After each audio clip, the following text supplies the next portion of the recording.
आज के वीडियो में हम लोग कोई भी सब्जेक्टिव क्वेश्चन डिस्कस करने नहीं वाले हैं। ठीक है, यहाँ पर आप लोग को देख के लगा होगा कि ये सब्जेक्टिव वाला क्वेश्चन है। जी नहीं, ये वीडियो हर एक वीडियो से थोड़ा सा अलग है। हम लोग इस वीडियो में ज्योग्राफी का सेकंड बुक का सारा एमसीक्यू क्वेश्चन करने वाले हैं और अच्छे तरीके से करेंगे। यानी इसमें थोड़ा सा कंटेंट अलग है। कैसे अलग है, वीडियो को देखने के बाद ही पता चलेगा, क्योंकि मैंने इसमें एनसीईआरटी का कुछ पार्ट यहाँ पर लिया है जो आपके एग्जाम के पॉइंट ऑफ व्यू से बहुत ही ज़्यादा इंपॉर्टेंट है और उस पार्ट से डायरेक्टली आपके एग्जाम में क्वेश्चन पूछे जाएंगे, इसलिए मैंने लिया। मेहनत ज़्यादा लगा, तो अगर आप लोग इसको कंटिन्यूअसली लगातार वीडियो को देखकर लाइक करोगे, नए व्यूअर सब्सक्राइब करोगे, तो फिर मेहनत कोई भी जाया नहीं जाएगा। तो चलिए वीडियो को शुरू करते हैं। आप यहाँ पर देख रहे होंगे सेकेंड बुक का जो पहला चैप्टर है, उससे रिलेटेड एनसीईआरटी में जनसंख्या घनत्व वाला जो टॉपिक्स है, इससे बहुत सारे क्वेश्चन, लगभग 2 से 3 क्वेश्चन आपके एग्जाम में डायरेक्टली देखने को मिलेंगे। तो यहाँ पर देख लेते हैं कि इसके द्वारा क्या क्या इंपॉर्टेंट पॉइंट्स है। यहाँ पर देख सकते हो जनसंख्या घनत्व के बारे में यहाँ पर परिभाषा दिया गया है। ये तो सब्जेक्टिव में पूछा जाएगा, लेकिन एमसीक्यू क्वेश्चन में क्या पूछा जाएगा, यहाँ पर देखिए भारत का जनसंख्या घनत्व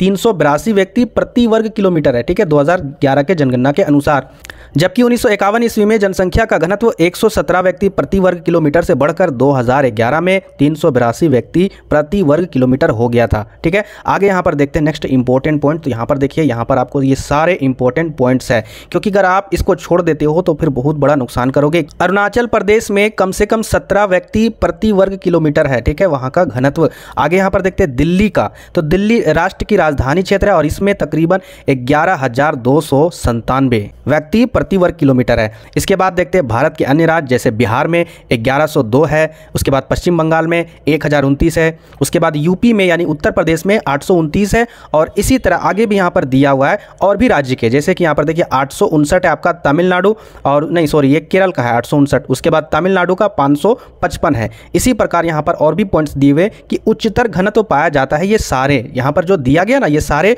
हाई घनत्व पाए जाते हैं, हाई लेवल के, जबकि असम, गुजरात, आंध्र प्रदेश, हरियाणा, झारखंड, उड़ीसा में मध्यम घनत्व पाया जाता है। ठीक है, हिमाचल प्रदेश के पूर्वोत्तर राज्यों में और असम को छोड़कर भारत के उत्तर पूर्वी राज्यों में, ठीक है, उत्तर पूर्वी राज्य कौन कौन है, उत्तर इधर होता है, इधर आपका पूरब होता है, इधर वाला जितना भी राज्य है उधर में क्या होता है, अपेक्षाकृत एकदम निम्न होता है वहाँ का घनत्व। ठीक है, अब आते हैं केंद्र शासित प्रदेश जो भी है, इसमें सिर्फ अंडमान और निकोबार को छोड़कर बाकी जितने भी केंद्र शासित प्रदेश है उन सभी में जनसंख्या का घनत्व एकदम उच्च रहता है। तो ये इंपॉर्टेंट पॉइंट्स था। अभी क्वेश्चन आंसर हम लोग करेंगे, काय चिंता कर रहे हो। यहाँ पर देखिए ये जो टेबल है, ये टेबल किस चीज़ का है, भारत में दशकीय वृद्धि दर, जनसंख्या का जो वृद्धि दर होता है दशकीय, कि एकक दशक में कैसे कैसे यहाँ पर जनसंख्या का वृद्धि हुआ है। जैसे 1991 के बाद 10 साल आगे अगर बढ़ोगे 1911, तो ये सारे जनसंख्या कितनी दर इसकी वृद्धि हुई है ये यहाँ पर दिया गया है। कहाँ तक का, 2011 तक का दिया है। अब ये टेबल मैं आपको पढ़ के नहीं बताऊंगा, ये टेबल आप अगर टेलीग्राम में ज्वाइन कर लेते हो तो टेलीग्राम में इसका PDF मैं आपको डाल दूंगा इस वीडियो को अपलोड करने के बाद। ठीक है, आज रात ही डाल दूंगा, 100% वहाँ से आप लोग अच्छे तरीके से पढ़ लोगे और एग्जाम में डायरेक्टली क्वेश्चन देखने को मिलेंगे। आगे यहाँ पर देखिए नेक्स्ट टेबल क्या आपका, आधुनिक भारतीय भाषाओं का वर्गीकरण। ये इंपॉर्टेंट टेबल है। अगर यहाँ पर देखिए ध्यान से, मैं आपको पढ़ के थोड़ा बहुत बताता हूँ। जैसे कि यहाँ पर उप परिवार है, यहाँ पर देखिए परिवार है, यहाँ पर शाखा और वर्ग, और यहाँ पर वाच्य क्षेत्र, मतलब ये जो भाषा है किस शाखा वर्ग में बोला जाता है, किस क्षेत्र में बोला जाता है और किस परिवार में बोला जाता है, ये भाषा इंपॉर्टेंट है। इससे देखने को क्वेश्चन मिलेंगे। अभी मैं आपको एमसीक्यू क्वेश्चन करवाऊंगा। ठीक है, तो यहाँ पर ये सारे चीज़ आप लोग पढ़ लीजिएगा, बहुत ही ज़्यादा इंपॉर्टेंट है, इससे भी क्वेश्चन आपको मिलेंगे। आगे यहाँ पर देखिए नेक्स्ट, भारत में धार्मिक समुदाय। अब धार्मिक समुदाय की जो प्रतिशत जनसंख्या है, हिंदू कितना है 79.8%, मुस्लिम कितना है 14.2%। ये आपका 2011 के जनगणना के अनुसार यहाँ पर टेबल दिया है। इन सभी को याद कर लीजिएगा, कम से कम जो सबसे ज़्यादा है और जो सबसे कम है, कम से कम हिंदू, मुस्लिम, सिख, ईसाई ये सारे, या बौद्ध, जैन, ये सारे याद कर लीजिएगा, ज़्यादा दिक्कत नहीं होने वाली। आगे यहाँ पर बढ़ते हैं नेक्स्ट, अब हम लोग क्वेश्चन आंसर करने वाले यही टॉपिक पर। यहाँ देखिए पहला क्वेश्चन क्या आपका, वर्ष 2011 की जनगणना के अनुसार भारत की जनसंख्या निम्नलिखित में से कौन सी है, मतलब कितनी है और कौन सी है ये आपको बताना है। तो क्वेश्चन नंबर पहला का जो उत्तर है वो आपका ऑप्शन नंबर डी 121 करोड़। ठीक है, चलिए आगे बढ़ते हैं नेक्स्ट। क्वेश्चन नंबर दूसरा, निम्नलिखित राज्यों में से किस एक में जनसंख्या का घनत्व 2011 में सबसे अधिक है। जनसंख्या घनत्व की बात कर रही है, तो क्वेश्चन नंबर दूसरा का जो उत्तर है वो है आपका ऑप्शन नंबर ए, यानी पश्चिम बंगाल। अभी मैंने एनसीईआरटी वाला कट पेज में दिखाया था ना पश्चिम बंगाल का, तो वहां पर आप जाकर देख भी सकते हो। ठीक है, चलिए आगे यहां पर बढ़ते हैं। नेक्स्ट क्वेश्चन तीसरा नंबर, वर्ष 2011 की जनगणना के अनुसार निम्नलिखित में से किस राज्य में नगरीय जनसंख्या का अनुपात सबसे अधिक है? तो नगरीय जनसंख्या का अनुपात कहां पर सबसे अधिक है? तो क्वेश्चन नंबर तीसरा का जो उत्तर है वो आपका ऑप्शन नंबर डी यानी गोवा। आगे देखिए फोर्थ नंबर, निम्नलिखित में से कौन सा एक समूह भारत में विशालतम भाषाई समूह है? सबसे बड़ा भाषा का समूह है। अभी मैंने आपको एक टेबल दिखाया था भाषा वाला, तो वहां पर आप देख सकते हो, वहां से आपको आंसर मिल जाएगा। लेकिन यहां पर देखिए कौन सा आंसर होगा इसमें, तो क्वेश्चन नंबर फोर्थ का जो उत्तर है वो आपका ऑप्शन नंबर बी भारतीय आर्य। ठीक है, चलिए आगे देखते हैं नेक्स्ट क्वेश्चन नंबर 5। और क्वेश्चन नंबर 5 क्या आपका, भारत का प्रति वर्ग किलोमीटर जनसंख्या घनत्व 2011 के जनगणना के अनुसार कितना था? अब भी मैंने जस्ट पढ़ाया था शुरू में, बताना आपको इसका जो सही उत्तर है वो आपका 382 या प्रति वर्ग किलोमीटर में, है ना, किसी भी एरिया में प्रति वर्ग किलोमीटर में 382 जनसंख्या थी। तो ये आपका आंसर होगा इसका बी। क्वेश्चन नंबर 6 क्या आपका, भारत में राज्यों की कुल संख्या कितनी है? राज्यों की कुल संख्या कब से? 2020 से। तो जितने भी पुराने स्टूडेंट हैं सभी को मैंने ये क्वेश्चन करवाया था, तो प्लीज़ आप लोग जरूर कमेंट बॉक्स में टाइप कीजिएगा इसका आंसर और बताइएगा कि इसका आंसर कितना होगा। ठीक है, तो चलिए आगे बढ़ते हैं। नेक्स्ट 7 नंबर, 2011 की जनगणना के अनुसार भारत के किस राज्य का जनसंख्या घनत्व निम्नतम है? सबसे कम जनसंख्या घनत्व किसका है यहाँ पर इस ऑप्शन के अनुसार? तो क्वेश्चन नंबर 7 का जो उत्तर है वो आपका option number A Arunachal Pradesh. अभी जस्ट मैंने आपको पढ़ के बताया था, अरुणाचल प्रदेश का जो जनसंख्या घनत्व था तकरीबन 11 था या कितना 77 था पता नहीं, लेकिन सबसे निम्नतम था। तो एनसीईआरटी पढ़ने का ये बेनिफिट होता है, सारा क्वेश्चन एनसीईआरटी के अंडर में ही आता है। आगे देखिए 8 नंबर, निम्नांकित में से कौन सा भाषा आर्य भाषा वर्ग में नहीं आता है? तो यहाँ पर बताइए कौन सा भाषा होगा? तो क्वेश्चन नंबर 8 का जो उत्तर है वो आपका ऑप्शन नंबर सी तेलुगु। आगे देखिए नेक्स्ट क्वेश्चन 9 नंबर, निम्नलिखित राज्यों में से किस में एक जनसंख्या का घनत्व सबसे अधिक है? तो किस में सबसे ज़्यादा जनसंख्या घनत्व होगा?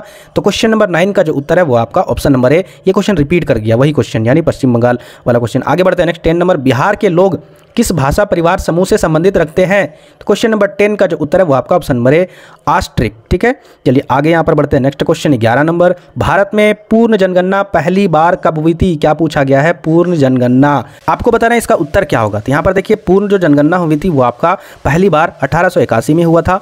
आपको बताना है कमेंट बॉक्स में, और ये क्वेश्चन मैंने आपको करवाया था कि पहली बार जो जनगणना हुआ था वो कब हुआ था, भले पूर्ण जनगणना नहीं हो लेकिन बताना है आपको पहली बार कब हुआ था। आगे यहाँ पर देखिए नेक्स्ट 12 नंबर, भारत में नगरीय जनसंख्या का प्रतिशत कितना है? तो क्वेश्चन नंबर 12 का जो उत्तर है वो आपका ऑप्शन नंबर ए 31%। आगे यहाँ पर बढ़ते हैं नेक्स्ट 13 नंबर, निम्नलिखित में से किस भाषा परिवार की जनसंख्या भारत में सबसे कम है? तो क्वेश्चन नंबर 13 का जो उत्तर है वो आपका ऑप्शन नंबर सी यानी चीनी तिब्बती। आगे यहाँ पर देखते हैं नेक्स्ट क्वेश्चन 14 नंबर, 2011 के जनगणना के अनुसार बिहार में प्रति वर्ग किलोमीटर जनसंख्या घनत्व कितनी है? ये आपको बताना है। तो क्वेश्चन नंबर 14 का जो उत्तर है वो आपका ऑप्शन नंबर बी 1106। आगे यहाँ पर बढ़ते हैं नेक्स्ट क्वेश्चन नंबर 15, 2011 की जनगणना के अनुसार भारत के किस राज्य की जनसंख्या सबसे कम है? तो बहुत ही सिंपल इसका उत्तर है। इसका जो उत्तर होगा क्वेश्चन नंबर 15 का वो आपका ऑप्शन नंबर डी यानी सिक्किम। आगे बढ़ते हैं नेक्स्ट क्वेश्चन, और यहाँ पर देखिए आगे हम लोग नेक्स्ट चैप्टर की ओर बढ़ते हैं। और नेक्स्ट चैप्टर क्या आपका, ध्यान से देखिएगा, प्रवास, प्रकार, कारण एवं परिणाम। अब यहाँ पर देखते हैं इससे रिलेटेड जितने भी इंपॉर्टेंट क्वेश्चन हैं जो आपके एग्जाम में डायरेक्टली पूछे जाएंगे। तो पहला क्वेश्चन क्या आपका, निम्नलिखित में से कौन सा भारत में पुरुष प्रवाह का मुख्य कारण है? यानी भारत में जो पुरुष होता है वो प्रवास क्यों करता है, एक जगह से दूसरी जगह क्यों जाता है? तो इसका मेन रीजन है ऑप्शन नंबर सी काम और रोजगार के लिए। आगे बढ़ते हैं नेक्स्ट दूसरा नंबर, निम्नलिखित में से किस राज्य में सर्वाधिक संख्या में अप्रवासी आते हैं? तो क्वेश्चन नंबर दूसरा का जो उत्तर है वो आपका ऑप्शन नंबर सी यानी महाराष्ट्र से। आगे यहाँ पर बढ़ते हैं नेक्स्ट क्वेश्चन तीसरा नंबर, भारत में प्रवास की निम्नलिखित धाराओं में से कौन सी एक धारा पुरुष प्रधान है? ये भी टेबल आपको मिल जाएगा। अभी इस क्वेश्चन को करने के बाद उस टेबल को दिखाऊंगा जहां पर इसका आंसर से रिलेटेड टेबल है। ठीक है, तो यहां पर देखिए क्वेश्चन नंबर तीसरा का जो उत्तर है वो आपका ऑप्शन नंबर सी ग्रामीण से नगरीय प्रधान पुरुष प्रधान। ठीक है, आगे यहां पर देखते हैं नेक्स्ट फोर्थ नंबर, निम्नलिखित में से किस नगरीय समूहन में प्रवासी जनसंख्या का अंश सर्वाधिक है? तो क्वेश्चन नंबर फोर्थ का जो उत्तर है वो आपका ऑप्शन नंबर ए मुंबई नगरीय समूहन में। आगे यहां पर देखिए नेक्स्ट क्वेश्चन 5 नंबर, उपनिवेश काल में भारत से गए प्रवासी श्रमिक मॉरिशस व कैरेबियन देशों में क्या कार्य करते थे जो भारत से गए थे? तो देखिए क्वेश्चन नंबर 5 का जो उत्तर है वो आपका ऑप्शन नंबर ए रोपण कृषि। क्या करते थे? रोपण कृषि करते थे। आगे देखिए 6 नंबर, भारत में सर्वाधिक प्रवास होता है यहाँ पर देखिए ये वाला भी आपको टेबल मिल जाएगा, ठीक है, इस टेबल का भी आपको वहाँ पर एनसीईआरटी वाला कटिंग मिल जाएगा इसी में। तो यहाँ पर देखिए क्वेश्चन नंबर 6 का जो उत्तर है वो आपका ऑप्शन नंबर बी, ग्राम से ग्राम को महिला प्रधान, ठीक है। देखिए 7 नंबर क्वेश्चन, भारत में अंतर्राष्ट्रीय प्रवास में सर्व प्रमुख है, मतलब भारत में अंतर्राष्ट्रीय प्रवास में सबसे ज़्यादा प्रमुख कौन है। तो यहाँ पर देखिए क्वेश्चन नंबर 7 का जो उत्तर है वो आपका ऑप्शन नंबर ए, ग्राम से नगर में पुरुष प्रधान। आगे बढ़ते हैं नेक्स्ट क्वेश्चन 8 नंबर, भारत में ग्राम से नगर को होने वाले प्रवास से कौन सी पर्यावरणीय समस्या प्रमुख रूप से उत्पन्न होती है, ये आपको बताना। तो क्वेश्चन नंबर 8 का उत्तर होगा ऑप्शन नंबर सी, गंदी बस्तियों का फैलाव। आबादी बढ़ेगा, प्रवास करेगा तो फिर भाई उसको रहने के लिए जगह नहीं मिलेगा, तो वो झुग्गी वाली बस्तियाँ, गंदी वाली बस्तियाँ बसाएगा, जिससे पर्यावरण को नुकसान पहुंचता है। आगे देखिए क्वेश्चन नंबर 9, वर्ष 2001 की जनगणना में भारत में सबसे अधिक संख्या किस देश के प्रवासियों की रही है। 2001 की बात कह रहा है, यहाँ पर 2011 नहीं मार देना। तो क्वेश्चन नंबर 9 का जो उत्तर है वो आपका ऑप्शन नंबर ए, बांग्लादेश। आगे देखिए नेक्स्ट क्वेश्चन नंबर 10 क्या आपका, निम्न में से भारत के किस राज्य में सर्वाधिक अप्रवासी है। तो बताना आपको भारत के किस राज्य में सबसे अधिक अप्रवासी है। तो क्वेश्चन नंबर 10 का जो उत्तर है वो आपका ऑप्शन नंबर सी, यानी महाराष्ट्र में। आगे बढ़ते हैं नेक्स्ट क्वेश्चन नंबर 11, जो लोगों के निवास स्थान अथवा उद्गम स्थान को छुड़वाने का कारण बनते हैं क्या कहलाते हैं। तो क्वेश्चन नंबर 11 का जो उत्तर है वो आपका ऑप्शन नंबर बी, यानी प्रतिकर्ष कारक। कहने का मतलब है आकर्षक अगर होगा तो भाई छोड़ेगा क्यों, प्रतिकर्ष होगा तब ना छोड़ देता है, इसका ये रीज़न है। आगे बढ़ते हैं नेक्स्ट क्वेश्चन नंबर 12, प्रवास के वे कारण जो विभिन्न स्थानों से लोगों को आकर्षित करते हैं क्या कहलाते हैं। अपकर्षक कारक, सीधा बात है, अगर उससे लगाव हो जाएगा, उसे पसंद आएगा तो उसी को कहेंगे अपकर्षक कारक, ठीक है। चलिए आगे यहाँ पर देखते हैं, नेक्स्ट चैप्टर की ओर बढ़ते हैं। और यहाँ पर मैंने आपको बताया था ना टेबल, यही टेबल है, ठीक है। ग्रामीण से ग्रामीण का यहाँ पर देखिए सबसे ज़्यादा है। इसी तरह यहाँ पर इस टेबल से जितने भी इंपॉर्टेंट एमसीक्यू क्वेश्चन मैंने करवाए, जैसे ही आपको टेलीग्राम में PDF मिल जाएगा, आप वहाँ से डाउनलोड करके इसको एनालिसिस कीजिएगा, स्टडी कीजिएगा, तभी क्वेश्चन आपको समझ में आएंगे। बहुत ही मेहनत लगा है इस सारे कंटेंट को प्रोवाइड कराने में। चलिए हम लोग आगे देख लेते हैं। यहाँ पर देखिए और भी यहाँ पर टेबल है। यहाँ पर क्या टेबल है, यहाँ पर देखिए जो देश अप्रवासी की संख्या और कितना प्रतिशत है उनका, यहाँ पर सारे देश का यहाँ पर दिया हुआ है टेबल में। आगे हम लोग बढ़ते हैं नेक्स्ट चैप्टर मानव विकास, और मानव विकास से जितने भी इंपॉर्टेंट क्वेश्चन है जो आपके एग्जाम में आ सकते हैं यहाँ पर दिया हुआ है। पहला क्वेश्चन क्या आपका, मानव विकास का मापन किस प्रकार किया जाता है। यहाँ पर इसका उत्तर होगा मानव सूचकांक द्वारा, ठीक है। दूसरा नंबर क्वेश्चन क्या आपका, मानव विकास सूचकांक में भारत के निम्नांकित राज्यों में से किसी एक कोटि उच्चतम है। तो किसकी उच्चतम है मानव विकास सूचकांक, यहाँ पर देखिए इसका जो उत्तर है वो आपका ऑप्शन नंबर सी, यानी केरल का। आगे बढ़ते हैं नेक्स्ट क्वेश्चन तीसरा नंबर, भारत में साक्षरता का प्रतिशत क्या है। यहाँ पर जितना भी ऑप्शन में आपको साक्षरता मिलेगा ये अप्रॉक्स है, एकदम लगभग है, ठीक है, यानी उसके आसपास में या उसके थोड़ा बहुत आसपास में, एक्यूरेट यहाँ पर नहीं दिया हुआ है। तो इस तरीके से अगर ऑप्शन रहेगा तो आप लोग इसी तरीके से आंसर मारना है। तो इसका उत्तर होगा ऑप्शन नंबर 1, 65.38%। यहाँ पर गलत है, मैं जानता हूँ ये आपका सारा गलत है यहाँ पर डेटा, लेकिन अप्रॉक्स आगे पीछे है। चलिए आगे यहाँ पर देखिए फोर्थ नंबर, भारत में स्त्री साक्षरता दर कितनी है। तो क्वेश्चन नंबर 4 का जो उत्तर है वो आपका ऑप्शन नंबर दूसरा होगा इस सारे ऑप्शन के अनुसार, ठीक है। चलिए आगे यहाँ पर बढ़ते हैं नेक्स्ट क्वेश्चन 5 नंबर, भारत के निम्न में से किस राज्य में स्त्री साक्षरता दर सबसे अधिक है। स्त्री साक्षरता दर सबसे ज़्यादा अधिक है, ऐसे तो अगर यहाँ पर केरल होता तो आंसर केरल हो जाता, लेकिन ऑप्शन केरल तो नहीं है, तो फिर क्या होगा, इसका उत्तर होगा छत्तीसगढ़। आगे बढ़ते हैं नेक्स्ट क्वेश्चन 6 नंबर, मानव विकास सूचकांक 2005 वाला टेबल, ठीक है, के संदर्भ में विश्व के देशों में भारत की निम्नांकित में से कौन से कोटि की थी। कहने का मतलब है मानव विकास सूचकांक जो 2005 वाला था उसमें सबसे पहले नॉर्वे होगा पहला नंबर, फिर दूसरा नंबर को होगा, इसी तरह भारत का कितना नंबर था, तो इसका उत्तर होगा 127वां, ठीक है। चलिए आगे देखिए नेक्स्ट 7 नंबर, भारत के निम्नांकित राज्यों में से किस एक में 0 से 6 आयु वर्ग के बच्चों में लिंग अनुपात निम्नतम है। लिंग अनुपात निम्नतम है, कहने का मतलब है कि जो एक बच्ची वाला उम्र का आयु का वर्ग का जो जनसंख्या है सबसे कम है, ठीक है। एक बच्ची कहने का मतलब है लड़की। आपको बताना है कौन सा राज्य में, तो यहाँ पर देखिए इसका जो उत्तर है वो आपका ऑप्शन नंबर दूसरा होगा, यानी हरियाणा, ठीक है। चलिए आगे यहाँ पर बढ़ते हैं नेक्स्ट क्वेश्चन नंबर 8, झारखंड में साक्षरता दर कितनी है। यहाँ भी अप्रॉक्स दिया हुआ है, एक्यूरेट नहीं दिया हुआ, इसका उत्तर यहाँ पर ऑप्शन के अनुसार ऑप्शन नंबर तीसरा होगा। आगे यहाँ पर देखिए बिहार में साक्षरता दर कितनी है, ऐसे मैंने आपको टेबल यहाँ पर दिया है नीचे, आप देख लीजिएगा, वहाँ पर सारा एनसीईआरटी का एक्यूरेट आंकड़ा, ठीक है। यहाँ पर जिस प्रकार से मैं आपको बता देता हूँ इसका उत्तर होगा ये आपका ऑप्शन नंबर दूसरा। आगे देखिए नेक्स्ट, केरल में साक्षरता का प्रतिशत कितना है। अब यहाँ पर ये 92 था शायद, ठीक है, केरल का, लेकिन यहाँ पर दिया 90, तो अप्रोक्स है ना, इसीलिए इसको आंसर मार दिया, तो यहाँ पर इसका उत्तर होगा पहला। अब यहाँ पर देखिए ये आपका मानव विकास सूचकांक का टेबल है, यहाँ पर ये टेबल से भी क्वेश्चन पूछे जाते हैं, इस टेबल को भी देख लेना है।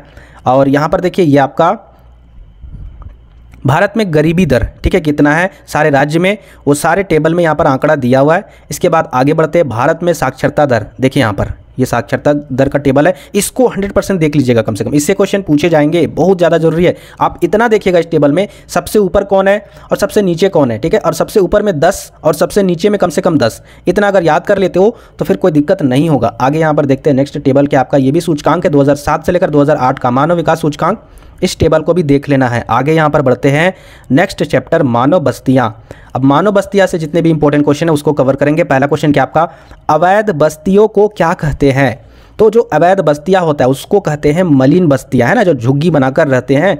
दूसरा नंबर क्वेश्चन क्या आपका, पर्वतीय भागों में किस प्रकार की बस्तियां पाई जाती है? तो पर्वत कैसे होता है, एक पहाड़ के जैसा, उसमें जो बस्तियां बसी हुई रहती है तो वो एक सीढ़ी के जैसा होता है ना, सीढ़ी के जैसा, एक यहाँ बनाया, एक इसके ऊपर बनेगा, फिर इसके ऊपर बनेगा, तो सीढ़ी नुमा आकार का होता है, यानी ऑप्शन नंबर दूसरा इसका सही उत्तर होगा। आगे यहाँ पर देखते हैं नेक्स्ट तीसरा नंबर, जिन नगरों का अस्तित्व 2000 साल से भी पूर्व से है उन्हें क्या कहते हैं? मतलब एक ऐसा नगर जिसका अस्तित्व 2000 साल तक पुराना है उसे क्या कहेंगे? उसे कहेंगे प्राचीन नगर। आगे देखिए यहाँ पर फोर्थ नंबर क्वेश्चन क्या आपका, नदियों के डेल्टाओं के सहारे अधिवास किस प्रतिरूप के होते हैं? तो यहाँ पर आपको बताना है कि जो नदियों के डेल्टाओं में, ठीक है, जो अधिवास होते हैं वहाँ जाकर रहते हैं तो वो किस प्रकार का प्रतिरूप होता है, वहाँ का रहन सहन वाला गाँव या बस्ती, आपको बताना है। इसका उत्तर होगा पंखा प्रतिरूप, ठीक है।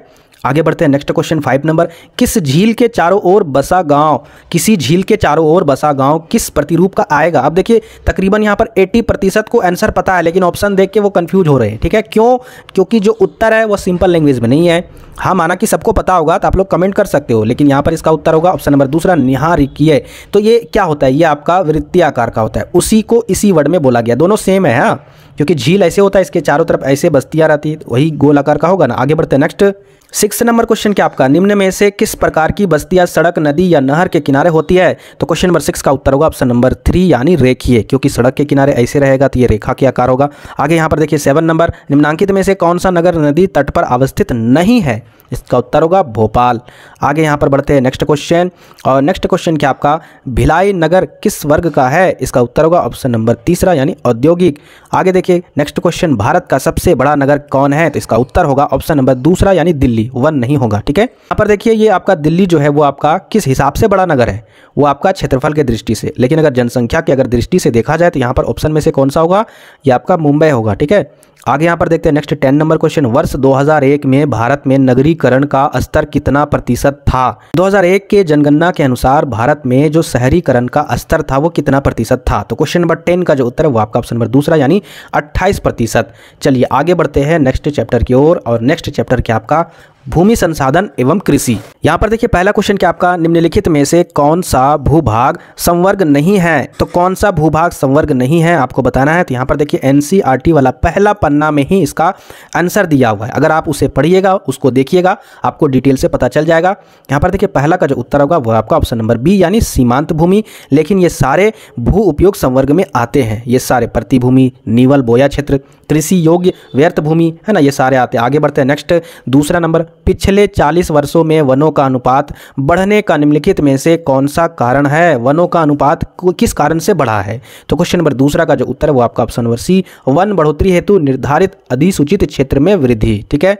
आगे बढ़ते हैं नेक्स्ट क्वेश्चन तीसरा नंबर, निम्न में से कौन सा सिंचित क्षेत्रों में भू निम्नीकरण का मुख्य प्रकार है? तो क्वेश्चन नंबर तीसरा का जो उत्तर होगा वो है आपका ऑप्शन नंबर सी यानी मृदा लवणता। अब यहाँ पर इसको समझ लीजिए, कुछ स्टूडेंट को समझ में नहीं आया होगा।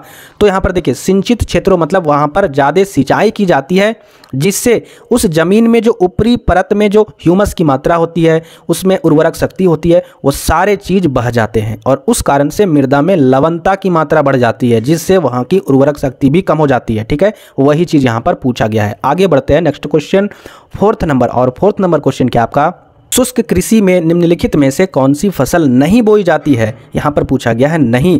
तो क्वेश्चन नंबर 4 का जो उत्तर है वो आपका ऑप्शन नंबर डी यानी गन्ना। आगे यहाँ पर बढ़ते हैं नेक्स्ट क्वेश्चन 5 नंबर, निम्नलिखित में से कौन से देशों में गेहूं व चावल की अधिक उत्पादकता की किस्में विकसित की गई थी?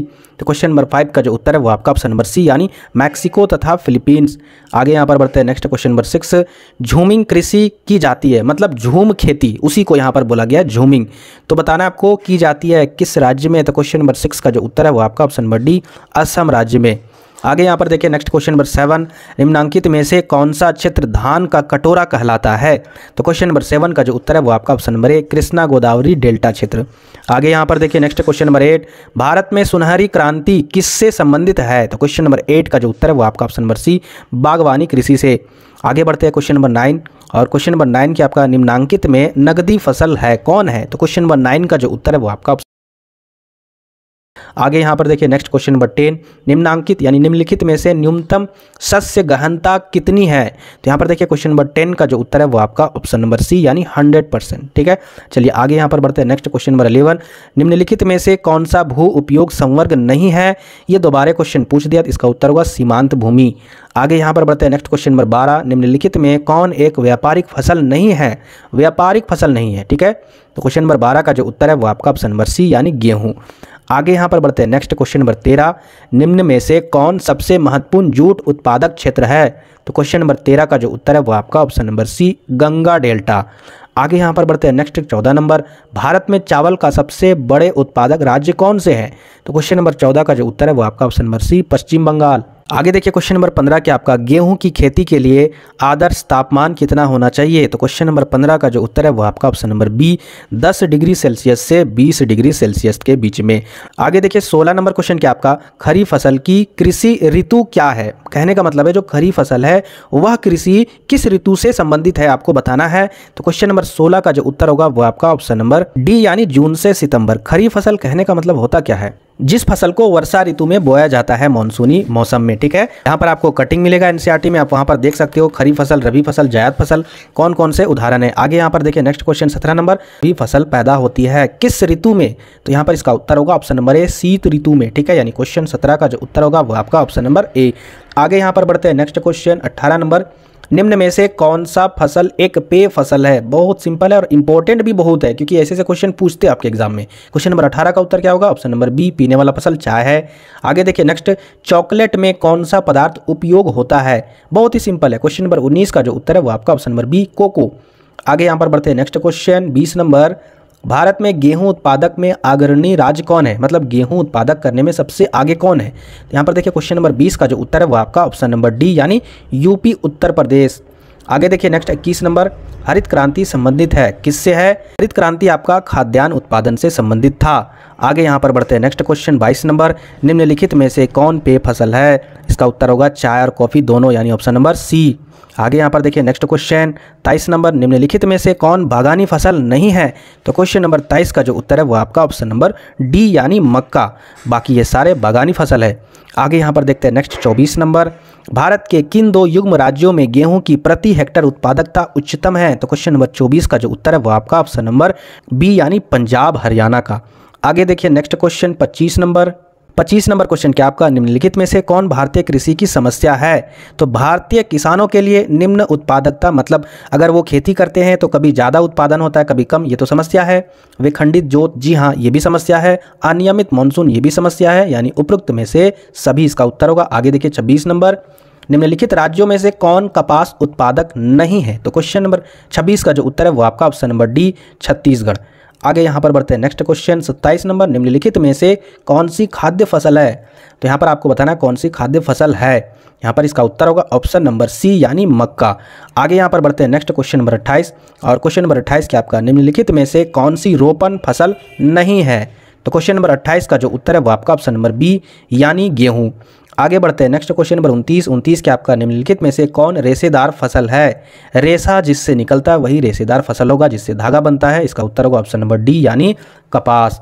आगे यहाँ पर बढ़ते हैं नेक्स्ट क्वेश्चन नंबर 30, और क्वेश्चन नंबर 30 के आपका, गन्ना का उत्पादन सबसे अधिक कहाँ पाया जाता है? तो क्वेश्चन नंबर 30 का उत्तर होगा option number B Uttar Pradesh में। ठीक है, यहाँ पर आप देख सकते हो एनसीईआरटी का कट यहाँ पर है, कटिंग है। ये आपका खरीफ फसल कब मनाया जाता है, ये आपका खरीफ फसल है, रबी फसल है और जायद फसल। ठीक है, किस महीने में ये आपका बोया जाता है यहाँ पर लिखा हुआ है। इसके उदाहरण जो यहाँ पर है वो भी लिखे हुए हैं, आप देख सकते हो डिटेल से। आगे यहाँ पर बढ़ते हैं नेक्स्ट जल संसाधन। ठीक है, जल संसाधन से जितने भी इंपॉर्टेंट क्वेश्चन वो सारे कवर करेंगे आज की वीडियो में। पूरा वीडियो देखिएगा, 100% एग्जाम में यही क्वेश्चन आने वाले हैं। तो तो यहाँ पर देखिए पहला क्वेश्चन क्या आपका, निम्नलिखित में से जल किस प्रकार का संसाधन है। तो आपको बताना है जल किस प्रकार का संसाधन है। तो क्वेश्चन नंबर पहला का जो उत्तर है वो आपका ऑप्शन नंबर डी, चक्रीय संसाधन है ना। बचपन से पढ़ते आ रहे हो, जो समुद्र वगैरह, नदियों वगैरह, कुआं वगैरह, ये सारे चीज़ों का जो जल होता है वो जल सोख कर यानी वाष्प में बदलता है, और वाष्प में बदल कर ये बादल में बदलता है, और बादल में फिर ये वर्षा के रूप में आता है, फिर वही तालाब और वही कुएं में चला जाता है। तो ये आपका एक चक्रीय संसाधन है ना। चलिए आगे यहाँ पर बढ़ते हैं। नेक्स्ट क्वेश्चन नंबर दूसरा, निम्नलिखित दक्षिण भारतीय राज्यों में से किस राज्य में भौम जल उपयोग प्रतिशत में के कुल भौम जल का संभाव से ज्यादा है। तो ये आपको बताना है दक्षिण भारतीय राज्य में, ठीक है। तो क्वेश्चन नंबर दूसरा का जो उत्तर है वो आपका ऑप्शन नंबर ए यानी तमिलनाडु। आगे देखिए तीसरा नंबर क्वेश्चन, देश में प्रयुक्त कुल जल का सबसे अधिक समानुपात निम्नलिखित सेक्टरों में से किस सेक्टर में है। तो क्वेश्चन नंबर तीसरा का जो उत्तर है वो आपका ऑप्शन नंबर ए यानी सिंचाई, ठीक है। यानी सबसे ज़्यादा जल का जो उपयोग किया जाता है वो आपका सिंचाई में किया जाता है, ठीक है। आगे यहाँ पर बढ़ते हैं। नेक्स्ट क्वेश्चन फोर्थ नंबर, भूमि गर्भ क्षमता का न्यूनतम उपयोग करने वाला राज्य कौन है। तो क्वेश्चन नंबर फोर्थ का जो उत्तर है वो आपका ऑप्शन नंबर ए असम। यहाँ पर देखिए क्वेश्चन नंबर 5 क्या आपका, पश्चिम भारत की नदी बेसिन है। तो कौन है, Mahi basin, Kaveri basin, Ganga basin या कोसी बेसिन। यहाँ पर देखिए यहाँ पर आंसर क्या होगा। तो क्वेश्चन नंबर 5 का जो उत्तर है वो आपका ऑप्शन नंबर ए यानी केवल वन ही है, ठीक है। चलिए आगे बढ़ते हैं। नेक्स्ट क्वेश्चन 6 नंबर, गोदावरी नहर किस राज्य में स्थित है। तो क्वेश्चन नंबर 6 का जो उत्तर है वो आपका ऑप्शन नंबर बी महाराष्ट्र में। आगे बढ़ते हैं। नेक्स्ट क्वेश्चन और 7 नंबर, तालाबों द्वारा सबसे अधिक सिंचित क्षेत्र किस राज्य में है। तो क्वेश्चन नंबर 7 का जो उत्तर है वो आपका option number B Andhra Pradesh में। आगे देखिए 8 नंबर क्वेश्चन क्या आपका, निम्न में से किस वर्ष में राष्ट्रीय जल नीति को सूत्रबद्ध किया गया है। तो क्वेश्चन नंबर 8 का जो उत्तर है वो आपका ऑप्शन नंबर ए यानी 2002 में। आगे देखिए क्वेश्चन नंबर 9, निम्नलिखित में से किस नदी की जल उपयोगिता सबसे अधिक है। तो क्वेश्चन नंबर 9 का जो उत्तर है वो आपका ऑप्शन नंबर सी यानी गंगा नदी। आगे यहाँ पर देखिए नेक्स्ट क्वेश्चन 10 नंबर, भूमिगत जल के अति विदोहन से किन युग्म राज्यों के भूमिगत जल में आर्सेनिक के संकेंद्रण में वृद्धि अनुभव की गई है। तो क्वेश्चन नंबर 10 का जो उत्तर है वो आपका ऑप्शन नंबर ए यानी बिहार, पश्चिम बंगाल, ठीक है। आगे देखिए 11 नंबर क्वेश्चन क्या आपका, भारत की 2 अत्यधिक प्रदूषित नदियां कौन है, सबसे ज्यादा प्रदूषित नदियां। क्वेश्चन नंबर 11 का जो उत्तर है वो आपका ऑप्शन नंबर सी यानी गंगा और यमुना। आगे यहाँ पर बढ़ते हैं। नेक्स्ट क्वेश्चन और नेक्स्ट क्वेश्चन क्या आपका, यमुना नदी देश में सबसे अधिक प्रदूषित है तो किस जगह पर, भारत देश में किस जगह पर। तो क्वेश्चन नंबर 12 का जो उत्तर है वो आपका ऑप्शन नंबर ए यानी दिल्ली व इटावा में, ठीक है। आगे यहाँ पर बढ़ते हैं। नेक्स्ट क्वेश्चन 13 नंबर, नीरू मीरू नामक जल संभर विकास परियोजना निम्न में से किस राज्य से संबंधित है। ये आपका आंध्र प्रदेश से है, ठीक है। चलिए आगे यहाँ पर बढ़ते हैं। नेक्स्ट क्वेश्चन नंबर 14, केंद्रीय सरकार द्वारा चलाई गई हरियाली प्रोजेक्ट संबंधित है किससे है। तो क्वेश्चन नंबर 14 का जो उत्तर है वो आपका ऑप्शन नंबर सी यानी वायु संरक्षण और जल संरक्षण से, यानी इसका उत्तर ए और बी दोनों।